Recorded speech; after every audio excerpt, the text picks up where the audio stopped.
Quarter ফাইনালের আগেই এ যেন মেগা ফাইনাল, সোমবারের সুপার ক্লাসিকো।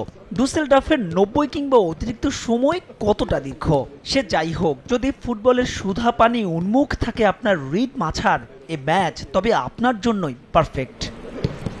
ফিফা র্যাঙ্কিংয়ের 2 আর 3-এর লড়াইটা মর্যাদার ইউরোতে টিকে থাকার। ফুটবলে ফ্রান্স বেলজিয়াম মানেই যেন এক ভিন্ন আবহ। নকআউটের লড়াই হয়, সেখানে ছড়াচ্ছে তাজা বারুদের গন্ধ। পরিসংখ্যানে এগিয়ে বেলজিয়াম, সাম্প্রতিক পারফরমেন্সে ফ্রান্স। তবে দুদলের চেনা প্রতিপক্ষ, ফুটবলীয় দ্বৈরথ যাদের 120 বছর পুরনো। ভাবা যায় সেখানে অবশ্য দেশামের দুশ্চিন্তা চলতে ইউরোতে ফরাসি ফরোয়ার্ডদের অফ ফর্ম। অন্যদিকে 1983 সালের পর 13 সাক্ষাতে মোটে 2বারই শেষ হাসি হেসেছিল রেড ডেভিলস।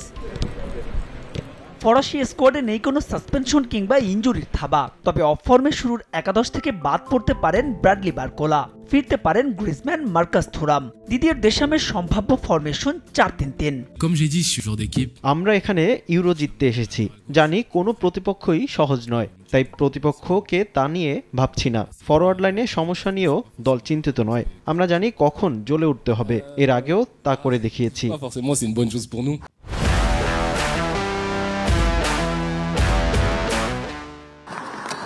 অন্যদিকে সোনালী প্রজন্ম পেছনে ফেললেও বেলজিয়াম দলটা বরাবরই যে কারো জন্যই ভয়ঙ্কর। তবে চলতি ইউরোতে নিজেদের হারিয়ে খুঁজছেন ডি ব্রুইনা আর miss master Romelu Lukaku.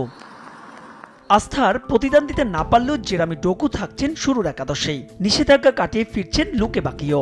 Big ম্যাচে ডোমেনিকো টেডিস্কোর সম্ভাব্য ফরমেশন 4-2-3-1। নিজেদের সবশেষ 5 ম্যাচে মোটে 1 গোল হজম করেছে ফ্রান্স। অন্যদিকে 8 ম্যাচে বেলজিয়াম প্রতিপক্ষের জালে দিয়েছে 14 গোল। যদিও টুর্নামেন্টে এক রোমানিয়া ছাড়া প্রতিপক্ষের গোল মুখ খুলতে পারেনি রেড ডেভিলস। তাই তো দুদলের সামনে নতুন করে সমীকরণ লেখার অপেক্ষা। মাহবুব রিমন, সময় সংবাদ।